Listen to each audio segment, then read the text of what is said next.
They didn't think of it as waiting. Waiting sounds active, like effort, like endurance. This felt quieter than that. It didn't require strength. It didn't require courage.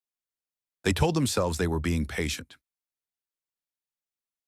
Patient people don't rush. They don't demand answers. They don't press for outcomes. They trust that things will unfold when the time is right. At least that was the story they believed. There was always a reason to delay. The timing wasn't right yet. Someone else needed more space. Something had to settle first.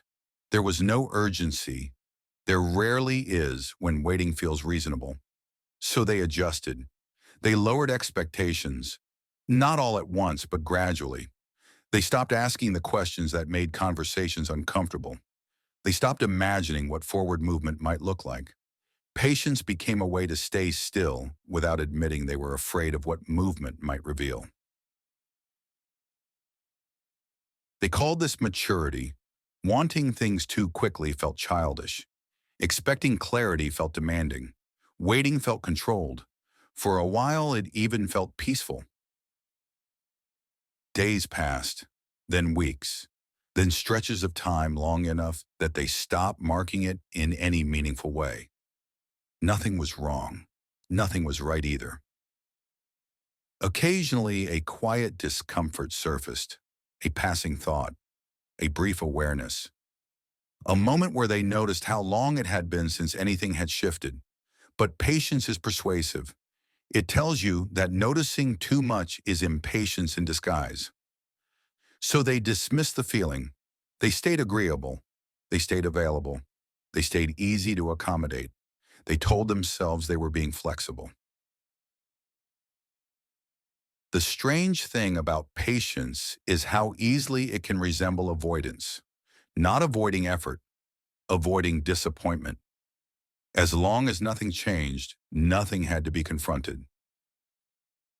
At some point, patience stopped feeling like a choice. It became automatic. They no longer thought about what they were waiting for. Only that now was never the right time to act. That's when the shift happened, quietly, without announcement. They started referring to the situation as just how things are. Not temporarily, not for now. Just permanent enough not to question. The unexpected part wasn't that things stayed the same. It was how normal that began to feel. How easy it became to explain the absence of progress. How little resistance there was to remaining exactly where they were. Patience had slowly turned into permission. Permission for others to decide the pace. Permission for circumstances to lead. Permission for time to pass without direction. They didn't realize anything had been lost until someone asked a simple question. How long have you been waiting? The silence that followed was longer than they expected, not because they didn't know the answer, but because saying it out loud made it real. That was the moment something shifted, not externally, internally. They hadn't been patient. They had been paused. Not by force, not by obligation, by habit. Real patience has movement in it. It leans forward. It prepares. It stays aware of time. This hadn't.